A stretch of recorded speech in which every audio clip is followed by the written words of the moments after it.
يا كرام سلام سلام كمسك الختام عليكم محيبا يا كرام عليكم محيبا يا كرام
Assalamualaikum warahmatullahi wabarakatuh.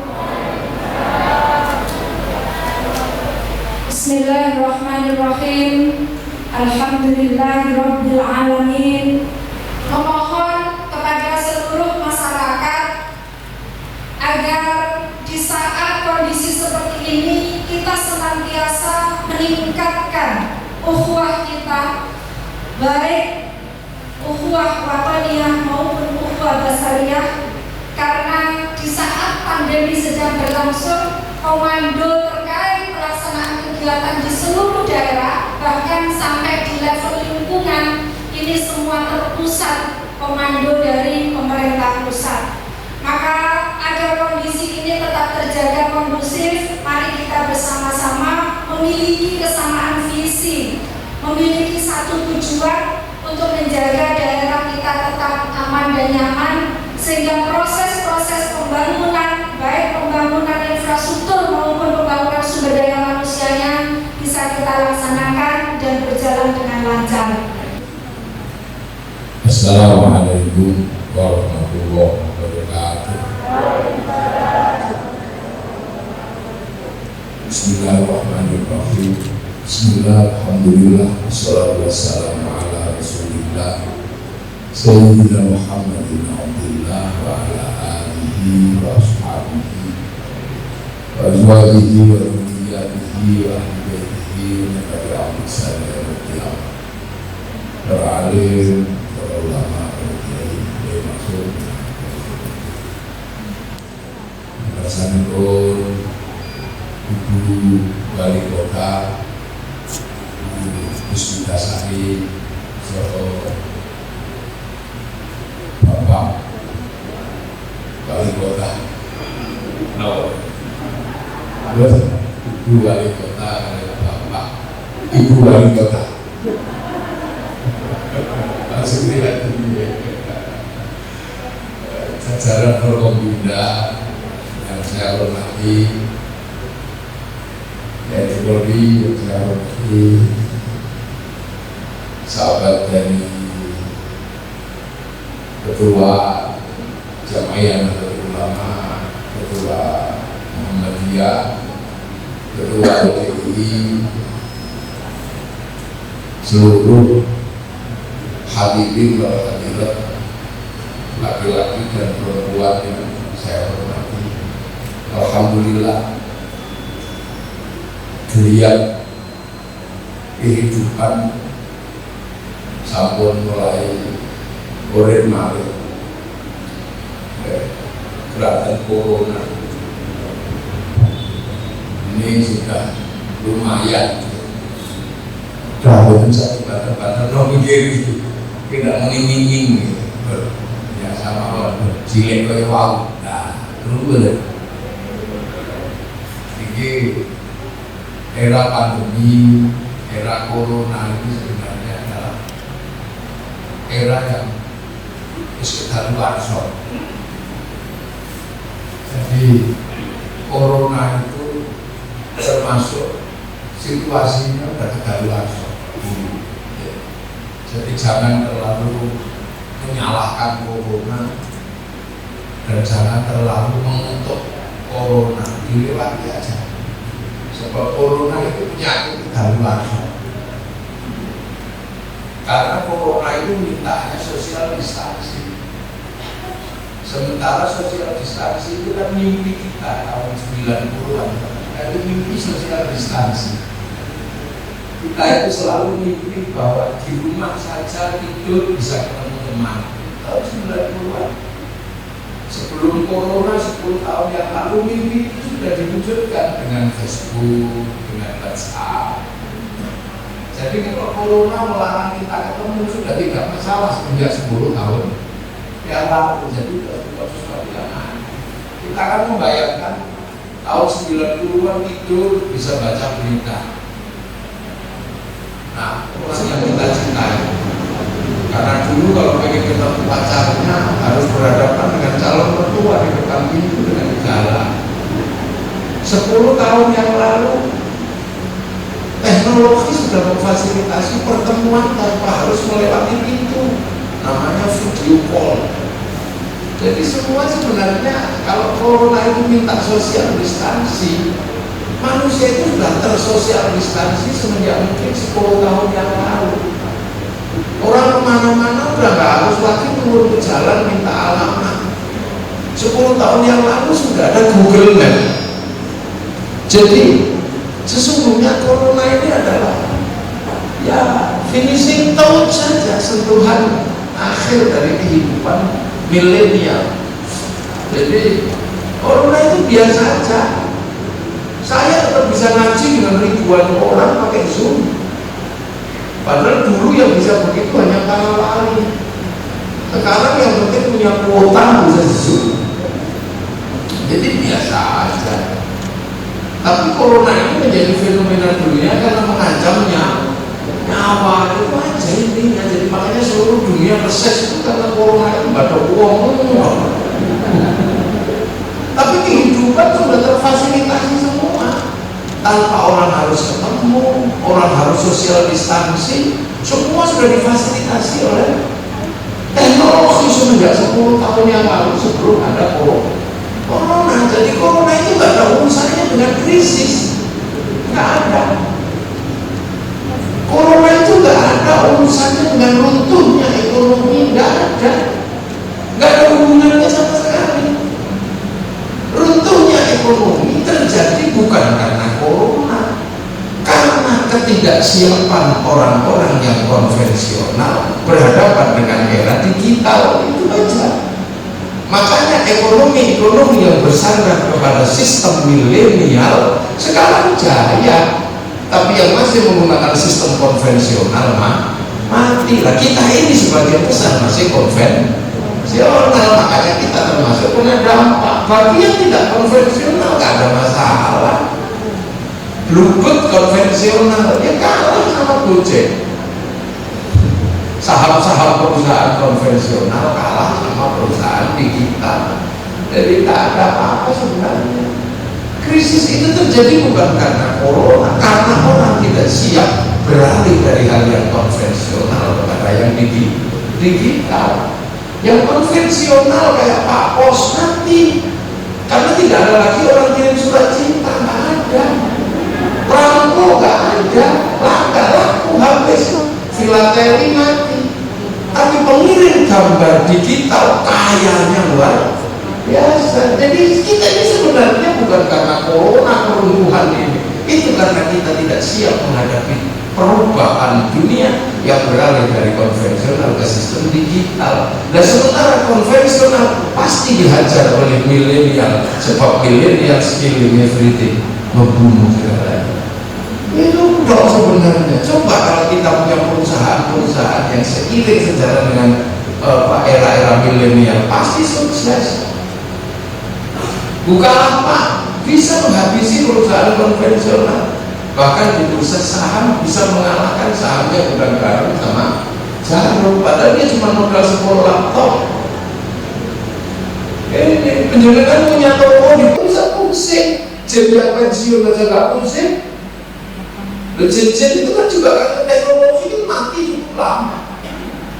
Yang bagian ngangkat berat kan sudah pensiun semenjak munculnya bulldozer. Ada pensiun. Reperto itu kan udah pensiun lama kan semenjak munculnya era transfer. Orang belum berbicara tentang sesuatu perusahaan sudah selesai karena perusahaannya udah ditransfer. Udah. Apalagi kalau dibarengi dengan perempuan cantik dari Pak Fasen. Beda.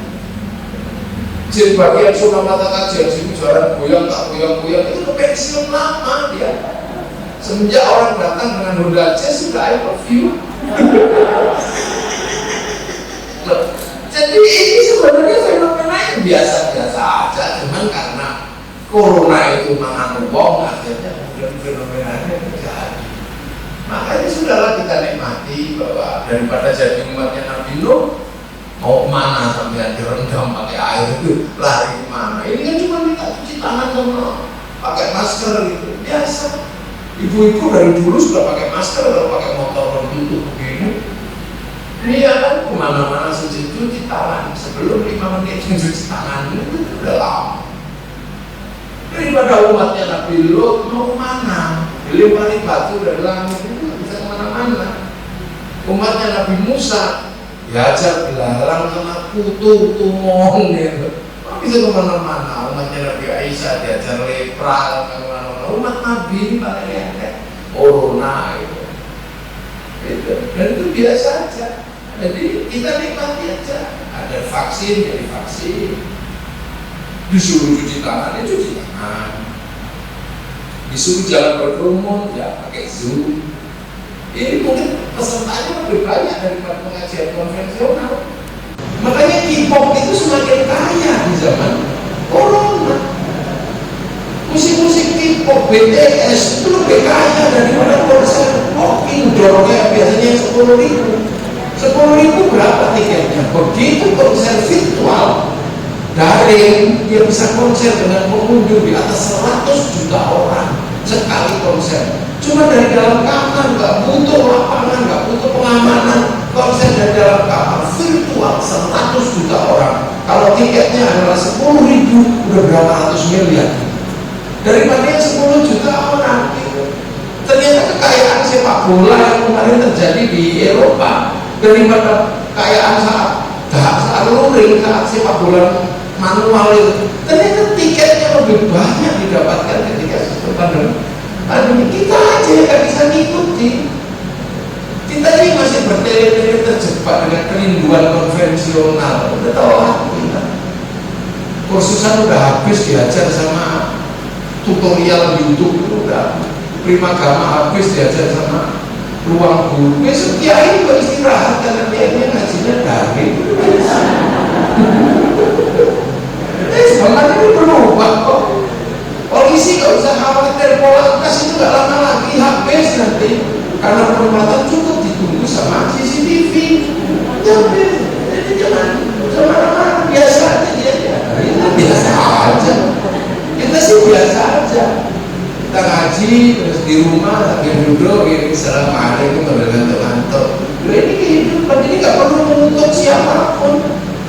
Apakah kemudian kalau corona nggak ada kemudian kita menjadi lebih kaya? Nggak tentu.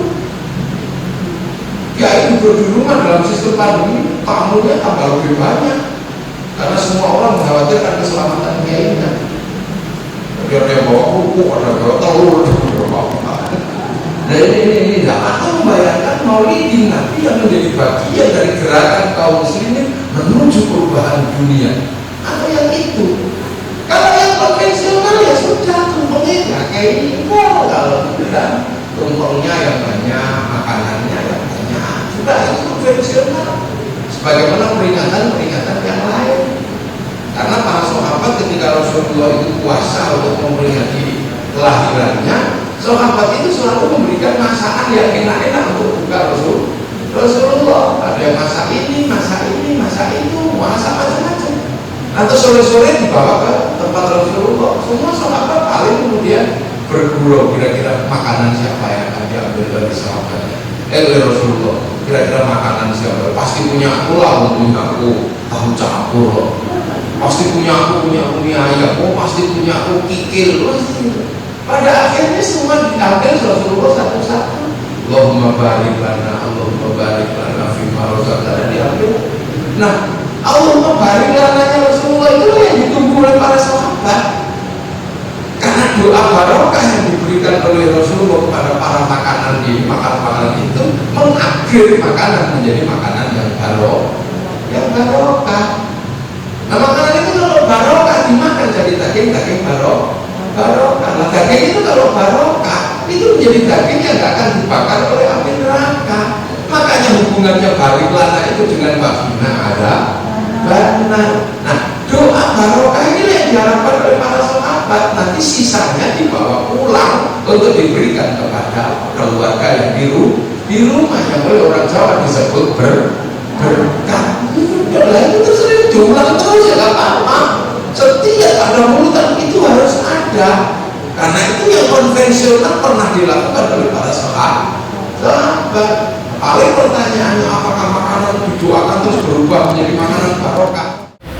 Laki-laki dan perempuan ketika datang ke KUA, bajunya ya itu, warnanya ya itu. Tapi ketika sudah di dalam KUA terus dibukakan mobil demi kakak, terus barokah memulai barokah mereka. Ketika keluar dari KUA, ya barangnya masih sama, belum berubah. Celananya ya masih itu, adegan-adegannya ya belum berubah, tapi kedudukan dan nilainya berubah. Bukan lagi laki-laki dan perempuan, tapi suami istri, jilid ganjaran, jemput bokongnya barokah, nyoto kadoe barokah. Itu kan perubahan nilai. Nah itulah makanya kemudian akhirnya kita melakukan itu terus itu. Akhirnya setiap mulutan kita bikin makanan-makanan barokah yang enak-enak. Biar nanti apa kalau setelah didoakan doa barokah, kita makan lagi makanan itu enak. Nah sekarang orang nggak paham itu, makanya ketika bikin berkat ya nggak enak.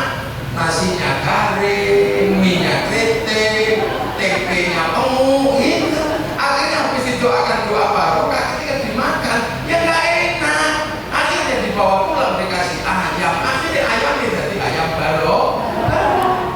tradisional. Makanya dari dulu orang Turki kalau sudah mulutan ya makanan seluruh wartawan Istanbul keluar. Di Brunei juga sama. Di seluruh negara Timur Tengah sama. Hanya pernah di Arab itu masalah, di Makkah Madinah masalah.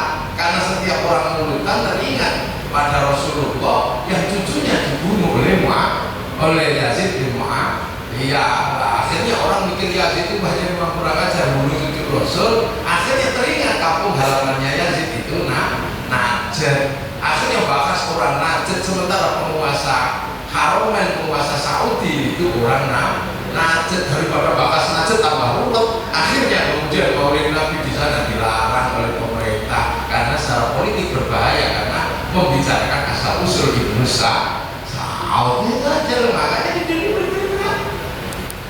Nah kalau sudah makanan itu keluar, sistem sosial sebenarnya juga bergerak, nilai ekonomi bergerak karena langsung besek laku, ikat ayam ingkung laku, sound system laku, terop laku. Apalagi kalau memanggil sholawatan Habib Syekh, bendera laku, odong-odong laku, gagang kancing gini-gini laku, semua laku, bakal poster laku. Apalagi kalau mengingat kemudian dengan maulid ini nggak mungkin tanpa peran para ulama. Ziarah ke makam para ulama, ziarah makam ulama, ingat wali, begitu ziarah wali, bes laku. Ya perusahaan-perusahaan bes laku, roda ekonomi berjalan. Orang jualan nasi di makam para wali laku, jual tasbih di makam wali laku, akhirnya kemudian orang nyopet juga di makamnya wali. Wah, ini negara membutuhkan ini.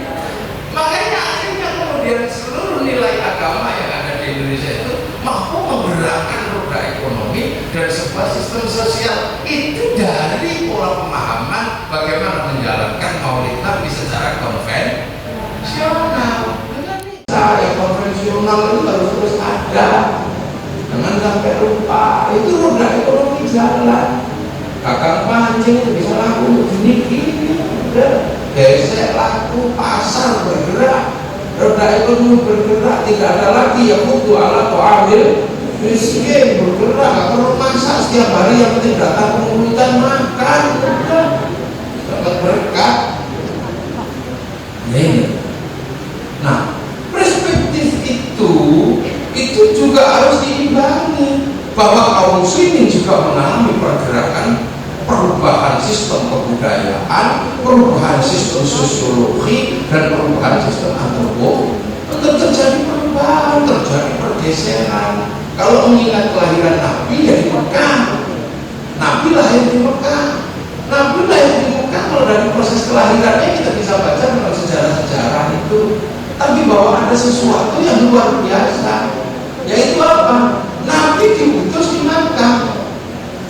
Satu Nabi diutus di Makkah, itu tantangannya nggak main-main. Jadi Nabi ketika diutus di Makkah itu tantangannya nggak main-main. Satu, orang Makkah itu nggak ngerti Nabi. Orang Arab itu nggak ngerti Nabi. Karena apa? Arab itu penyembah berhala. Yang ngerti Nabi itu adalah orang yang beragama, yang punya kitab suci. Nah, pemegang kitab suci itu ada di Filistin sama di Madinah. Jadi saya ngerti Nabi itu ya di Nasrani, panggonannya di Madinah sama di Palestina, di Mekah gak ngerti Nabi. Orang kayu ngertinya ya penyair, terus dukun, kahin, terus orang kaya itu agonia, itu saya ngerti Nabi. Jadi saya jangan bayang kalau Nabi ketika diutus di Mekah terus orang Mekah bisa menerima mau Nabi, ini nggak ngerti. Makanya ketika Nabi mengaku Nabi itu apa? Sama dengan orang kesini. Saya kesini tenang aja, walaupun datang terlambat atau apa nggak ada masalah. Orang Mojokerto ngerti kiai, karena sudah diajarkan oleh para pendahulu tentang konsep dan sosok kiai. Tapi bagi orang ini yang di pedalaman, ketika saya datang mereka nggak ngerti konsep kiai. Nggak mungkin saya marah ketika mereka nggak kenal kalau saya kiai. Padahal kalau sampai sana saya dikira tim pemburu babi. Ini nggak ngerti kiai, itu nggak tahu rencana apa Nabi itu nggak ngerti. Makanya ketika Nabi mengaku sebagai Nabi, ya orang Arab mau Nabi nggak ngerti. Ngerti Nabi, makanya ketika Nabi dilawan ya Allah majikau kifa'inahum la ya'lamun. Belum lagi masalah yang akan disampaikan oleh Nabi. Ini masalah yang cukup serius bagi orang Arab, karena secara sosiologi dan antropologi nggak cocok. Nabi diajarkan untuk mengajarkan Tuhan yang satu. Bagi orang Arab Tuhan satu itu tidak mudah dipahami, karena orang Arab itu tentunya Tuhannya banyak. Diajarkan Tuhan yang tidak kelihatan. Bagi orang Arab susah memahami, karena ribuan tahun orang Arab itu bertuhan dengan ada wujudnya. Akhirnya jalan keluarnya apa? Jalan keluarnya ya butuh ka'anna katarahu fa'ilam katun tarahu fa'innahu ya udahlah, beribadahlah kau kepada Allah seolah-olah kau lihat Allah. Kalau kau gak lihat Allah, yakin Allah lihat engkau. Jadi gak mudah. Sholat apakah mudah? Gak mudah. Beribadah yang biasanya di depan ada bentuknya, tiba-tiba sholat gak ada apa-apa, ya susah. Apalagi ketika sebelum sholat disuruh toharo gak mudah bagi orang Arab, karena toharo itu pakai air, sementara air di Arab itu susah. Kalau orang toharo disuruh di Mojokerto gampang, nyemplung kali situ banyak memakai. Di Arab air itu minum aja susah. Tiba-tiba toharo pakai air, apalagi kalau disuruh jinabah minum aja susah, yang disuruh mandi pakai air. Padahal orang Arab itu jilbabatnya semalam bisa 8 kali. Nah, kalau orang Mojokerto kan sebulan kadang sekali, itu pun setengahnya cuma. Nggak mudah. Islam itu Rasulullah ini sosok yang luar biasa karena dihadapkan kepada situasi sosial di mana nggak cocok dengan apa yang akan diajarkan. Sudah tahu di sana makanan itu susah. Makanan itu susahnya luar biasa, harus berburu, harus mengejar. Tiba-tiba disuruh sedekah, disuruh zakat.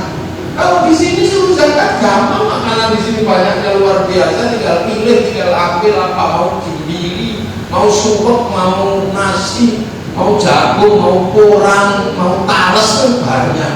Di sini kan serba beraneka macam. Yang perempuan suruh buka mukanya, yang laki-laki pakaiannya tidak boleh berjahit. Padahal di sana syahwat itu tingginya luar biasa. Jangan lihat muka, lihat kencet ini aja sudah tinggi itu ya. Tapi yang perempuan tidak boleh pakai baju mukanya, yang laki-laki tidak boleh pakai berjahit. Nah itu kalau kamu dapat kan tinggal waste itu aja. Loh, tapi itu berhasil, gitu. Itu berhasil. Rasulullah berhasil. Maka dari sisi itu orang nggak ada yang berani meletakkan Rasulullah itu dalam tokoh yang di bawah tokoh pertama di seluruh muka bumi. Nggak ada yang berani. Situasinya itu kebalik kok, terjadi diferensiasi yang luar biasa. Kan itu coba, ayo 300 orang sudah berangkat, ngadepi orang 7.000, tapi mau berangkat. Ini kan sudah pasti mati secara teori, cuma 300, tapi berangkat. Jadi Rasulullah ini mampu mengajarkan sesuatu yang orang nggak bisa, kita nggak nyampe di akal kita menelaah itu. Sakit kuatnya pribadi Rasulullah, kuatnya luar biasa. Nah itu, akhirnya kemudian pada pasien yang begitu besar bisa diajarkan menjadi orang beradab. Nah setelah di situ berhasil, maka ketika Islam keluar, ini kan Rasulullah selesai di 22 tahun ini. Itu kan seolah-olah bahwa dunia ini isinya cuma di situ. Bahwa ketika di situ selesai, dunia selesai. Enggak. Ketika di situ Rasulullah menyelesaikan, dunia yang lain juga sudah membangun peradabannya masing-masing. Jadi ketika dikatakan oleh Allah dalam satu firman-Nya, wa ma arsalnaka illa rahmatan lil alamin, itu adalah tantangan terbesar Rasulullah ketika siklus manusia sudah menjadi siklus bahkan Nusantara sudah membangun peradabannya. Nusantara sudah menjadi sebuah kawasan yang cukup maju. Cina sudah menjadi kawasan yang cukup maju. Parsi sudah membangun peradaban dengan sangat maju. Romawi sudah sangat maju. Jadi ketika Rasulullah jadi nabi itu, dunia tidak kemudian dalam kondisi antah berantah itu, tapi dunia sudah sangat maju. Nah, pada titik berikutnya pasca Rasulullah, Islam harus bernegosiasi dengan peradaban yang sudah sangat sama-sama maju. Harus bernegosiasi, nggak main-main. Makanya bahwa kemudian sistem pembelajaran yang dilakukan oleh Rasulullah ini menjadi ibrah. Berikutnya bagaimana menegosiasi sistem sosial budaya di semua tempat yang tadi disebutkan sebagai rahmatan lil alamin. Makanya ini kadang orang enggak menelaah yang ini. Makanya tiba-tiba kemudian soal kita kembali pada Quran Sunnah, kita kembali pada Quran Sunnah. Dan yang pada yang jadi ya udah bersama kajian Nabi ketika hidup bersama para sahabat di sana. Fakafa billahi syahida Muhammadur Rasulullah walladzina ma'ahu asyidda wal kuffar ruhamahu bainahum tarahum ruk'an sujadan yabtaquna fadlan min Allah wa ridwanan simahum fi wujuhihim min athari sujud dzalika mathaluhum fit Taurat wa mathaluhum fil Injil kazar'in akhraja syat'ahu fa azarahu fastaghalaba fastawa 'ala suqi wa tazarru'a yaghidhu bihul kuffar. Itu hidup di zaman itu. Makanya sekarang kondisi kaum muslimin sering rumit itu karena apa? Tiba-tiba kemudian orang ingin melompat kembali kepada sebuah sistem yang ada di zaman Rasulullah. Orang lupa bahwa setelah Rasulullah, Islam sudah bergerak ke semua lini, bernegosiasi bernegosiasi dengan budaya setempat, bernegosiasi dengan teritori setempat, bahkan bernegosiasi dengan sistem teologi setempat. Itu yang benar nggak dipikirin. Itu sudah bernegosiasi. Jadi setelah Rasulullah digeser, kemudian jalurnya ada yang paling kuat namanya Parsi. Ini langsung dipimpin oleh Sayyidina Ali. Akhirnya karena kelakuannya baik, Sayyidina Ali putranya diambil menantu Raja Parsi namanya Rustum. Oleh Rustum Sayyidina Husain diambil menantu. Akhirnya Raja Parsi masuk Islam. Orang Parsi sebelumnya beragama Majusi, penyembah api atau Zoroaster. Kalau orang sekarang menyebutnya Zoroaster, dulu sebutnya Majusi. Bahasa Al-Quran penyembah api, apinya ditaruh di bangunan tinggi. Bangunan tinggi itu disebut manaro. Maka begitu masuk Islam mereka apinya dihilangkan, manarohnya ditaruh di depan masjid. Nah yang akhirnya kemudian masjid orang Parsi punya manaro. Seluruh dunia melihat manaro kok bagus kalau ditaruh di depan masjid, maka itu jadi tren dunia Islam membangun manaro. Sampai Mojokerto namanya menoro. Bernegosiasi. Terus di situ kemudian bergeser karena terjadi konflik politik antara Ahlul Bait sama Bani Umayyah. Bahkan itu kalah. Nah akhirnya kemudian Indonesia dapat barokahnya orang tukaran. Karena Sayyidina Ali dan Muawiyah terjadi konflik politik, keluarga Sayyidina Ali dan putra Muawiyah terjadi konflik, terjadilah perang. Karena perang akhirnya kemudian cucu Rasulullah terbunuh namanya Sayyidina Husain. Itu peristiwanya terjadi di Karbala bulan Asyura. Maka kemudian peristiwa itu masih dikenal oleh orang Indonesia dengan menyebut bulan Suro. Kalau Asyura kepanjangan karena itu bulan duka, maka kemudian di bulan Suro orang Indonesia tidak mantu karena menghormati itu bulan duka. Maka kemudian karena waktu itu banyak yang terbunuh para yatim, akhirnya kemudian bulan Suro biasanya santunan anak yatim, bubur darah dan darah yang tumpah diperingati dengan bubur merah putih. Lah itu bagian mengingat sejarah itu, memberlakukan itu. Tapi bagi yang melupakan sejarah itu malah menganggap itu musyrik dan bid'ah, bahkan mengatakan nyiroro betul mantu. Lah ini karena nggak paham dengan sistem sosiologi yang berjalan. Gitu. Nah itu bergeser dari peristiwa itu, geser kemudian keluar dari Jazirah. Putra Sayyidina Husain namanya Sayyid Ali Zainal Abidin menggeser keluar. Punya anak namanya Sayyid Bakir digeser keluar. Punya anak namanya Sayyid Ja'far Shadiq geser keluar. Situasi tambah sulit. Maka kemudian lahir sholawat asdir. Wasdir bidholimin wa akhirina bimbainihim terus tambah bergeser lagi semakin jauh. Punya anak namanya Sayyid Ali Uraiti, punya anak namanya Sayyid Muhammad, punya anak Sayyid Aisyah, punya anak Sayyid Ahmad Al-Muhajir. Sayyid Muhajir punya anak Sayyid Ubaidillah, punya anak Sayyid Alwi, tambah jauh. Nah Alwi bin Ubaidillah bin Ahmad Al-Muhajir inilah yang mengeluarkan generasi Alamiyin, Asepka, Sakron, terus Al-Atos. Ini dari Ali bin Ubaidillah bin Ahmad Al-Muhajir. Nah dari sini lahir kemudian Sayyid Muhammad. Sayyid Muhammad tambah jauh, punya anak Sayyid Alwi lagi, punya anak Sayyid Ali Soleh Kosam, punya anak Sayyid Ahmad Soleh Mirbat, punya anak Sayyid Alawi Amin Fatih, tambah jauh, punya anak Sayyid Abdul Malik lagi sampai Mongolia gini. Nah di Mongolia punya anak namanya Sayyid Ahmad Jalaluddin, dipanggil oleh Raja Campa karena konflik dengan keluarga Annam, konflik Hindu-Buddha, rukun oleh Sayyid Ahmad Jalaluddin, akhirnya dinikahkan dengan putri Raja Campa. Dari situlah gelar Raden ini keluar. Nah dari situ kemudian lahir keturunannya namanya Sayyid Muhammad. Sayyid Muhammad punya anak Sayyid Jamaluddin Al-Husaini Al-Kabir, masuk tanah Jawa dikenal dengan nama Sayyid Jumadil Nah Sayyid Jumadil Kubro ketika turun ke sini kuat-kuatnya Mojo Pahit gitu di sini. Jenenge bumi Mojo Pahit itu ya di sini. Jadi kita tak main-main dulu para wali itu negosiasi dengan para raja di sini. Ketika dinegosiasi, ketika para wali ini ada yang para ulama yang jadi pedagang sebelumnya, orang Majapahit dinegosiasi sama pedagang, ya tak tahu. Apalagi pedagang ngomong agama, orang Hindu telah sudah agak begitu kok posisi ini dia. Sudah ngomong pedagang ngomong agomo.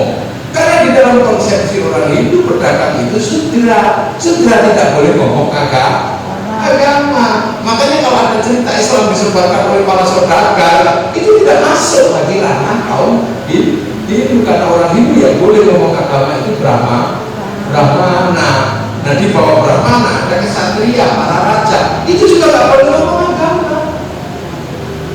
Kesatria di bawahnya ada namanya Wisya, para pegawai, nggak boleh ngomong agama. Nah di bawahnya itu sudra, pedagang, petani, sekaya apapun sudra, dia nggak boleh ngomong agama. Apalagi di bawahnya ada paria, pengemis, di bawah paria ada kuca, tukang ngentit gitu.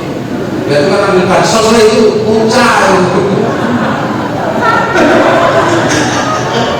Dan di bawahnya itu ada namanya meleka. Meleka itu maling, tapi kalau ketahuan lari. Nah di bawahnya lagi kasta terendah itu candala, itu begal. Karena kalau mencuri ketahuan berani, nah itu candala. Kalau lain kembali dari tikus itu. Ini tidak bisa. Wah, kalau di sini datangkan yang menyebarkan Islam panglima perang, sekuat apa pasukan kaum muslimin waktu itu mau ngadepi Majapahit? Majapahit itu penakluk 2/3 dunia. Siapa yang bisa menaklukkan? Jika bakal Majapahit itu mampu menaklukkan Mongolia. Mongolia itu negeri penakluk Timur Tengah. Arab ditaklukkan, Eropa ditaklukkan, Cina ditaklukkan. Semua takluk. Begitu masuk ke sini diajar sama pasukannya Lembu Nala, habis di Nusantara. Penakluk pertama bangsa Mongolia sebagai negara terkuat dunia adalah bangsa Nusantara. Terus itu mau datang dengan pasukan perang, itu dimulai sampai orang coba ya. Jadi jangan, makanya kalau yang ke Eropa bisa dengan pasukan perang karena Eropa kekuatan militernya nggak kuat. Nah di sini makanya bangsa ini bukan bangsa yang main-main. Makanya kita nggak boleh malu menjadi bangsa Indonesia. Apa yang dimiliki oleh orang seluruh dunia kita miliki hal yang sama. Kalau orang Eropa punya kisah cinta namanya Romeo Juliet, orang Eropa Arab punya Kais Laila, orang Cina punya Sampai. Nah, kita punya Panji Asmoro-Bangun, kita punya Ade Lumut. Di sana ada cerita Ibu Tiri yang kejam melahirkan kisah Cinderella. Di sini punya bawang putih, bawang merah. Kalau sana punya orang tua namanya Samson, sini punya Batu Bondo. Punya sana punya binatang bisa ngomong, kura-kura ninja. Kita punya kancing dorong di makanya peradaban kita itu peradaban yang nggak main-main. Makanya mari kita gali pelan-pelan gitu. Jadi negosiasi Islam dengan budaya setempat ini bukan negosiasi yang mudah. Yang pertama adalah menegosiasi para Brahmana ini. Jadi makanya kalau ada orang bertanya, kenapa hanya di Indonesia yang para wali? Lihat bisa juga Brahmana ini ya wali. Sama-sama la khaufun 'alaihim wa lahum yahzanun. Sama-sama punya sistem interkoneksi dan downloadan yang berbeda. Iya kan, kalau kita ini kan downloadnya masih download biasa. Kalau wali downloadnya kan serius. Kalau Rabbuna wa sumastaqamu tatanazzalu 'alaihimul malaikatu la takhafu wa la tahzanu. Itu wali. Duduk 10 tahun, duduk 3 tahun.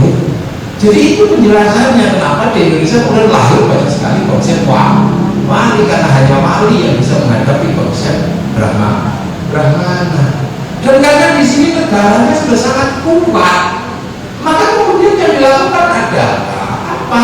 Memasukkan ajaran Islam kepada sistem apa? Kepada sistem budaya yang sudah mapan dan sudah rukun, di sini juga ada sistem pembelajaran bagaimana membangun toleransi kehidupan yang berbeda-beda. Itu sudah diajarkan dalam satu kitab namanya Seta Soma yang Turan. Dan itu adalah pustaka besar kerajaan Majapahit yang pusatnya sekarang adalah Mojokerto. Jadi sini itu, jadi bukan terus kemudian gini, ini kita mau itu Majapahit tua dulu. makam-makam wali yang tua saja disembunyikan, ditaruh di atas gunung-gunung. Kenapa? Karena orang Majapahit tidak punya tradisi penguburan. Tradisinya adalah pembakaran mayat, dan bumi kalau dibakar dikasih kuburan, buminya menjadi tawar, jadi apa? Bertulah dan itu. Taruh di atas ini dia ada ketahuan. Mau berbicara ekonomi, gimana orang Majapahit itu tidak ngomong ekonomi? Oh namanya Raja Hayam Wuruk itu kalau habis makan pilihnya dibuang di sekolah anak.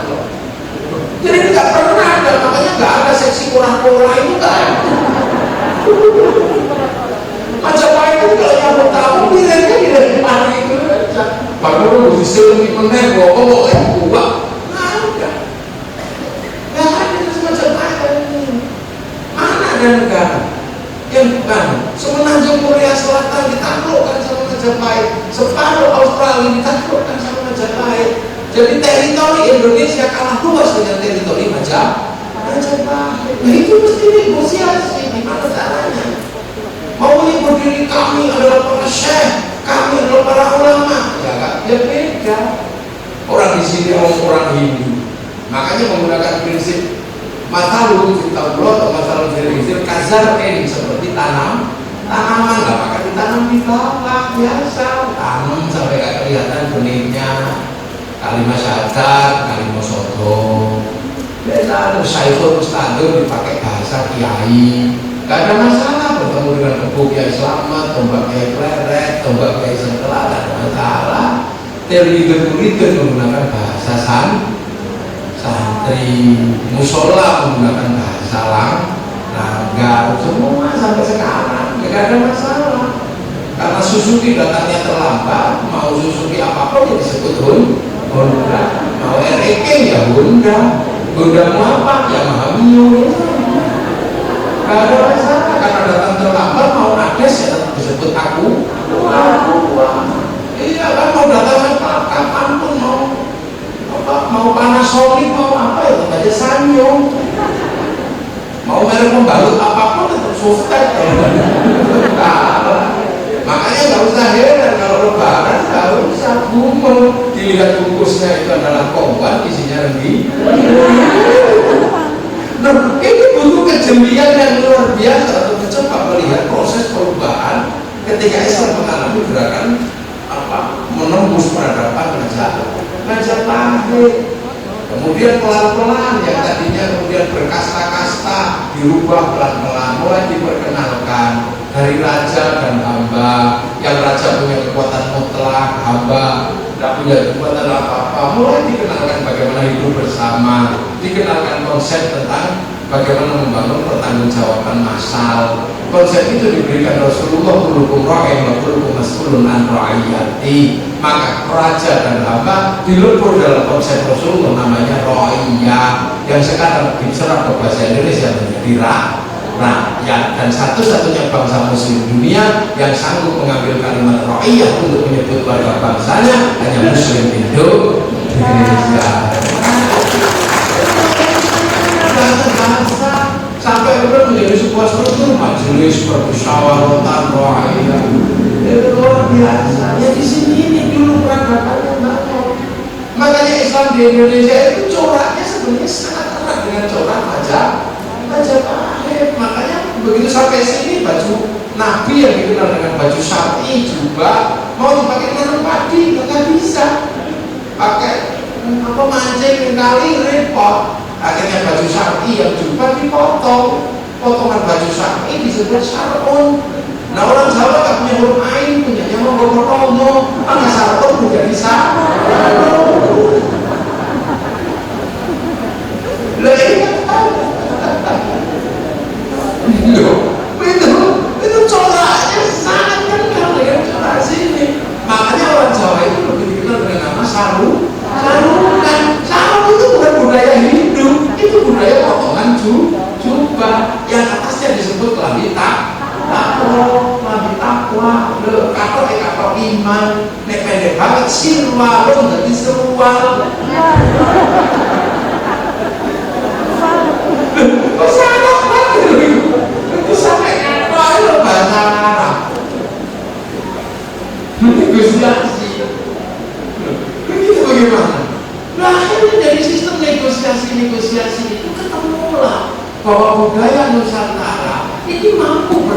dengan budaya yang berbeda-beda untuk membangun sistem toleransi. Jadi toleransi yang di dalam bahasa apa yang dikenal oleh orang Indonesia itu bersumber dari nilai-nilai yang ada di dalam negeri, dari agama yang ada. Makanya Indonesia itu sistem toleransinya religius, bukan sekularisme. Dan itu akhirnya tercermin pada tahun 28, hampir 100 tahun lagi negosiasi kebudayaan kita menghasilkan kebersamaan. Dan itu sudah pernah diulang berkali-kali. Jadi bangsa ini menjadi demikian bersatu kuat sampai seperti sekarang. Ya inspirasinya dari mana? Ya dari Majapahit. Ketika mampu membangun Bhinneka Tunggal Ika. Bhinneka Tunggal Ika itu slogannya orang Majapahit. Itu masih ada dalam kitab Sutasoma, dipinjam oleh Garuda Pancasila, ditaruh di bawah ini. Berbeda-beda tetapi tetap satu jua. Yang akhirnya kita berhasil mengelola itu. Inspirasi dari Majapahit membuat bangsa ini mampu bersatu dalam perbedaan. Akhirnya Arab satu bangsa bisa pecah jadi puluhan negara, Eropa satu bangsa bisa pecah jadi puluhan negara, kita puluhan bangsa mampu bersatu dalam satu negara kesatuan Republik Indonesia. Jadi di sini apa ibaratnya ndok-ndok kami di sini. Maka suatu saat mesti Ibu Wani ini membicarakan dalam sebuah ruang ketika menyongsong perubahan milenial ini, bahwa seolah-olah kerukunan di Indonesia itu tidak ada sumbangsihnya oleh agama. Karena akhir-akhir ini agama menjadi seolah-olah menjadi bagian dari yang melakukan provokasi bahwa bangsa ini harus berbeda-beda. Sampai ucapan selamat Natal, sampai apa tidak masalah, harus terjaga gereja bermasalah. Karena mereka tidak ngerti bahwa konflik beragama paling berdarah itu di Indonesia. Mereka tidak ngerti. Itu terjadi pertama kali di mana? Terjadi pertama kali di Kerajaan Mataram Hindu. Ketika bangsa Sanjaya yang masih Hindu, ada bangsa yang bergeser menjadi Buddha, yaitu bangsa Sailendra. Bangsa Sanjaya dipimpin oleh Panuku kalah, ponakannya dihajar sama Garung yang bangsa Sailendra. Tapi selamat ini anak Sanjaya ini, si Panuku yang pergi ke India belajar ilmu arsitektur. Akhirnya mengerti ilmu arsitektur ya orang Hindu.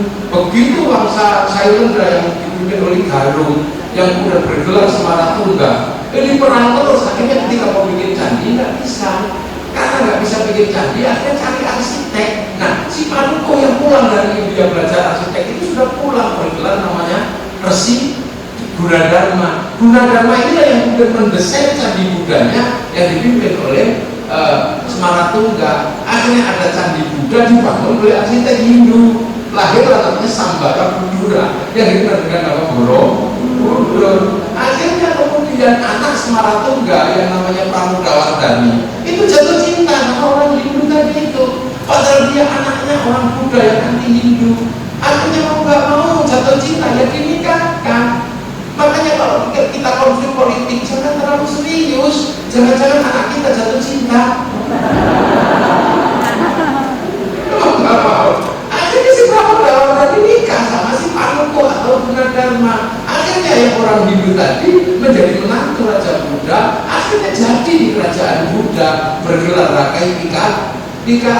Akhirnya yang Hindu dibikinkan tadi namanya Prambanan, dipimpin oleh Resi Kumbayomi, diawasi oleh Lokapala. Habis itu rukun, ya Hindu rukun, ya Buddha rukun. Begitu ada ledakan terapi yang bangsa Sailendra geser ke Palembang bangun kerajaan Sriwijaya. Akhirnya Sriwijaya menjadi besar karena nggak ribut masalah agama. Yang bangsa Sanjaya, bangsa Isyana dipimpin Sindok geser ke timur, menginspirasi kerajaan Kadiri, kerajaan Singasari. Akhirnya sudah nggak ribut antar agama, sudah punya pengalaman. Begitu masuk Majapahit semakin kuat, dikuatkan dengan Bhinneka Tunggal Ika. Jadi kalau hari ini terjadi hubungan antar agama rukun di Indonesia, saling menjaga. Bahkan kalau ada bangsa jaga gereja, nggak usah ribut. Itu warisan asli bangsa Indonesia. Itu dulu di sini. Makanya kalau Rianto itu warisan asli. Coba gitu loh, warisan apa? Warisan aja Majapahit. Makanya Bu Wali banyak mengumpulkan ini situs-situsnya. Karena ini dulu inspirasi Indonesia itu Majapahit, merukunkan perbedaan. Jadi dari dulu bangsa ini rukun. Nah, yang tidak rukun itu biasanya datang belakangan. Kenapa? Mereka nggak mau berbicara sejarah. Mereka nggak mau berbicara tentang kodifikasi hukum Islam. Mereka tidak mau berbicara tentang bagaimana ajaran Islam itu bertemu dengan budaya masyarakat setempat, karena mereka lebih suka kembali langsung kepada Quran Sunnah. Jadi lupa ada sanad ilmu yang panjang, bahwa setelah saya Jumatil Kubro kemudian lahir namanya Sayyid Ibrahim Asmurullah di Tuban, punya anak Raden Rahmat Sunan Ampel. Nah, setelah Raden Rahmat generasi itu ada Sunan Bonang, ada Sunan Derajat. Sunan Bonang punya murid namanya Sunan Kalijaga, Sunan Kalijaga punya murid Sunan Geseng, Sunan Geseng punya murid Mbah Abdul Rahman langsung termasuk Mbah Benowo, punya murid murid Tuban Mbah Jabar, punya murid Mbah Sufyan, punya murid Mbah Abdul Halim, punya murid Mbah Abdul Wahid Solo Tigo, punya anak murid namanya bahasa Arab Rakyat, bahasa Arab Dewan Perwakilan Rakyat, Dewan Bahasa Arab, Al-Wakil Bahasa Arab, Rakyat Bahasa Arab, pemutus hukum hakim Bahasa Arab, kumpulannya mahkamah Bahasa Arab semuanya. Ini kan kurang apa? Jadi adaptasi sistem Islam terbesar di dunia ada di Indonesia. Maka jangan kau sebut negeri ini tauhid. Itu yang kadang kita jengkel-jengkel, gemes-gemes gimana dengan anak-anak baru ini, membawa peradaban-peradaban yang sudah menjadi peradaban usang. Hizbut Tahrir itu peradaban usang di Filistin sana, udah gak laku itu kalau orang sini sebenarnya gombal mukio itu di sana. Iya, tapi itu anak kami membuat Hizbut Tahrir di Filistin gak laku di sana, dibawa ke sini. Tiba-tiba ketika di sini gak laku pakai bendera la ilaha illallah. Kemudian santri bilang, kamu kalau gak ikut la ilaha illallah, kamu gak punya ini, gak ikut la ilaha illallah. Saya tetap la ilaha illallah, mau bendera kalau orang mati pakai la ilaha illallah. Kamu anti la ilaha illallah, enggak mau aku tahlilan dia pakai la ilaha illallah. Tapi ini bendera la ilaha, iya, kalau itu pun bendera sama dengan bendera PKI Paluarit. Aku gak mau bendera Paluarit, tapi kalau kamu ke sawah tetap pakai arit, berbingung kamu tetap pakai palu. Kita ini lama peradaban global mukio Islam Muslim di Mesir sudah gak laku di sana. Problem solvingnya orang Mesir saja lewat dibawa ke sini. Akhirnya ada yang sok-sokan kemudian revolusi akhlak. Revolusi akhlak itu apa? Itu semboyannya Ikhwan Muslimin ketika muncul pertama kali di Ismailiyah tahun 1927. Ini kayak begini kita kadang terus tahu. Ini makanya nenek moyang kita dulu sederhana. Ketika Bung Karno memimpin Indonesia dengan kacamata Indonesia, ketika Hitler jatuh tahun 48, bangsa yang ditarik ke Soviet, ditarik ke Amerika. Ya, dan kita terhadap Allah Subhanahu wa Ta'ala. Assalamualaikum warahmatullahi wabarakatuh. Allahumma sholli Anta hasbuna wa ni'mal wakil. Allahumma shalli ala al-mursalin walhamdulillahi rabbil alamin. Sirril Fatihah.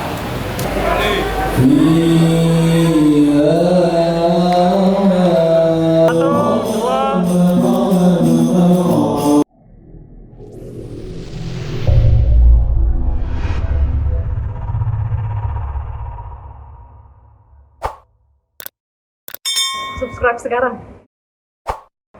Like sekarang.